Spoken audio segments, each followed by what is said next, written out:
Hi, Lindsay Renee back here. I'm going to try to hurry up and make this video really quick because I'm number one in queue at the airport. But this video is basically for just to help people that want to drive at the Memphis International Airport. Okay, number one, I suggest that before you pick up or drop off a passenger at the airport, come through and learn it. Drive through and learn where to go, how to exit, how to pick up, how to drop off, where to park, and things like that. So I'll help you out a little bit. It's one way in, one way out. When you first come in off of Winchester to the international airport, make sure that you go to the cell phone lot. It's going to be located right there to the right as soon as you come into the exit off of Winchester. It's right there to the right. So you come in and you park. Preferably park closer to the exit because the Wi-Fi doesn't really pick up further out in the parking lot. You see FedEx is behind me, so you can watch the FedEx planes, and the tower will be in front. So you'll kind of know where the cell phone lot is. There's also a board that will blink and show you like the flights that are coming in, going out. It doesn't show, it shows all the flights, so you got to kind of pay attention to the Memphis flights, or you can get you a friend. I don't know, get you a friend.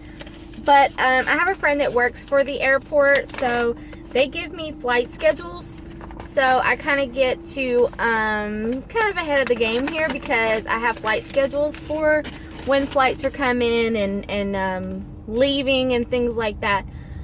So I don't have to sit here all day sometimes. So I just come close to when I know a flight's coming in, because sometimes you can sit here for a while. When you first get to the airport, you're going to be put in a queue position. Connect to the Wi-Fi. I would not do the MEM free Wi-Fi because it will knock you on and off, and it will kind of mess you up Uber-wise, because once it knocks you off the internet, you won't know it, and then you'll be knocked offline and have to start all back over. Sometimes you will get requests outside of the airport for requests. You can take those if you want, but I would look and see how long it takes you to get to that person, because 9 times out of 10 it's going to take you longer to get to them to where their destination is, and you might just be better off waiting on a person from the airport. Most airport rides, I have never had an airport ride under $10. Most of them are 10 and above. Some people want to go to Atoka, Millington, Munford, Somerville, Fayette County. Those are like $25, $30 rides. So those, you kind of hope you get those. A lot of people like to go downtown to the hotels, Courtyard, Sheraton. If you're going to drive downtown though, I'll make another video about that. You want to learn downtown, the one-ways and where to park and all that before you decide to drive downtown. Okay, so you're in the cell phone lot. Let's do an example. When you get a request that comes in, it's going to tell you whether you go to A, B, or C concourse. Okay, that is where the passenger is going to be. Before you leave the cell phone lot, I would recommend that you give the passenger a call. You can call them, just go into the app, click on the little 3 slots, and then call your passenger. Call the passenger and kind of ask them, you know, hey, I'm going to be located in wherever, and I'm coming up now. That way you kind of give the passenger a head up, because a lot of times the passengers don't know where to go either, and the airport isn't really Uber friendly to Uber people. You know, they kind of don't give them information. So call them, let them know where you're gonna have to go. You cannot go through the regular area, you cannot go through the limousine or the taxi area. You're gonna go in the lane. Go through where it says commercial vehicles only, authorized vehicles only. I'm not quite sure what it says. Stop at the security box and just let the lady or the man, whoever's in there, know that you are going, if you're picking up an Uber. They will say, okay, lift the gate for you, and you'll go in. Sometimes late at night between 10 and 3 a.m. there's nobody at the box, so you can just drive right on through, or you can pick them up at the door that late. I don't really know. I haven't picked up that late, but not 3 a.m. But at 10, I have came through and there's not been a person at the box.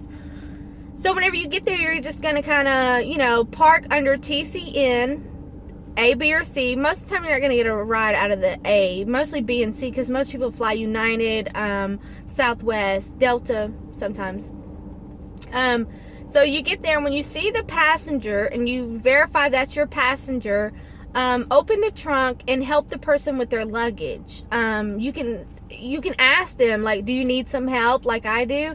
Most of the time they're going to tell you no. Sometimes they'll tell you yes. Most of all your airport passengers are going to get in your back seat. They're not really going to sit up front.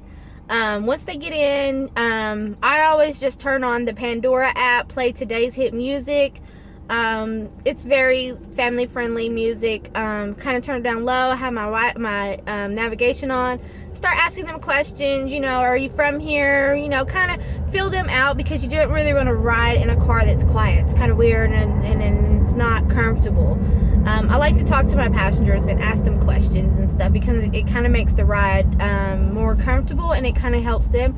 And if you know your city and you know things around your city, you can kind of help them, because a lot of people, it's their first time here. So I recommend that. If you're going to pick up at the airport, though, on rainy days, I would request that you have a umbrella, because if you don't, picking up the passengers in the Uber lane, it's not covered, and it's kind of embarrassing when you get out. You're getting rained on, your hair is getting all wet, they're getting wet, and it's just not a cool look, and it can cost you a rating. So have an umbrella on a rainy day. You can buy one for $5 at Dollar General. So yeah. Okay, so once you pick up your passenger, you don't start the trip until they get into your car. Once they get into your car and you verify this is who you have, blah blah blah. Okay, so start trip, you hit the navigate. I use Waze. I'll make another video about that. I did do Google for a minute, but I do realize Google will take you the long way. And although it may be better for you because you make more money, it's going to be bad in your rating, because once that person realizes that you just took them a very long way, that it's kind of bad. So do Waze. Waze will help you out. It'll let you know accidents and stuff like that. It'll kind of detour you if there is an accident. And we all know Memphis traffic can be crazy. So yeah, so you take the person to their destination. Once you get there, help them with their luggage. If they need help, ask them, you know, do you need help? A lot of times people don't need help. And then once they get out, don't rate them in front of them, because you have to rate them.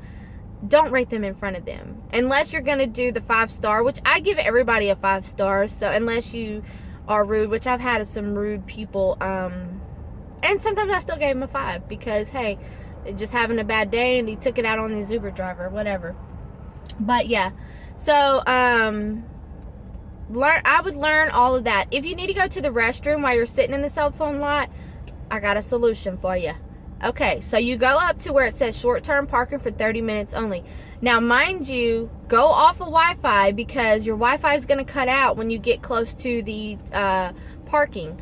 You'll see the short-term parking. You'll go through there. You'll get your ticket, and you'll park. Park close to A, because the bathroom is at Concourse A. Park close to Allegiant. Okay, so you park, you run in, you use the bathroom, you come back out, you come out, you'll go through the credit card lane, put your ticket in there.